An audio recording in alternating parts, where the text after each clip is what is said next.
What do you do for a living? I am a mailman for the post office. Sure, what do you make? About $27 an hour. My wife just left for the military, and I have a 4-year-old. How old's your wife? She's 27. What does she do? She just rejoined the military in the Army. She was Doing National what? Guard.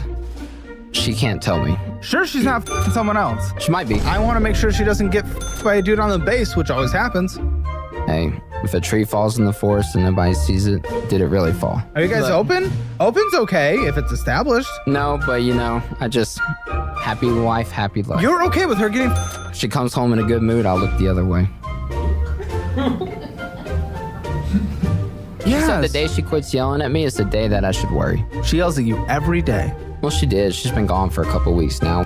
Guys like this are something we're going to have to purge out if you want anything to be changed. These weak, simply down, horrendously bad men who will accept any situation they're given as long as they're still a woman. And while it's really easy to point the finger at women and say women bad, ultimately it's men's weakness that allowed this to happen in the first place. Women can only be as bad as men let them. And when you're going to give them free reign like this and essentially look like a battered housewife, would you really be expecting them to be anything else than what they are today? Now in this guy's situation, I know exactly what went on. He's basically been a self-imposed incel his whole life. Not very attractive, doesn't make much money, probably nothing very spectacular about him, and about as plain as oatmeal. And on the woman's side, a boss babe who went in the military to prove she's just as strong as the men. Now at some point she finally got tired of being ran through and was looking for more of that hallmark relationship, and in comes this guy who's probably been sitting in the DMs for years, and after a little while she got bored with it and went back to her old ways because it was never really what she wanted. But now she has the added safety net of this guy's projection and provisions, and he might get boxed once or twice a year. And if you're a guy who looks something like this isn't something you should be striving for. Even if you are an incel, getting women at any cost isn't a win condition, because this situation is pathetic and you're only empowering women further, and there's a very high chance she's still going to leave you anyways. You're trading all your resources for this pseudo relationship, but because it says you're in a relationship with so-and-so on Facebook, you think you're winning. You're losing and adding another way to keep men down even further, and making a full clown of yourself and your family's name. You're a big contributing factor in what's wrong with women today, because if you're not going to be attractive or rich, at least you can be strong. And even if that never gets you the whammons, at least it's going to put you in a better position, because being like this guy gets you nowhere, other than the divorce line. And honestly, if you're near that point, you better off just paying for it. And for him, I recommend getting an HRT, because at least that way you get some testosterone. And check the paternity of that kid, because there's a very high chance he isn't yours.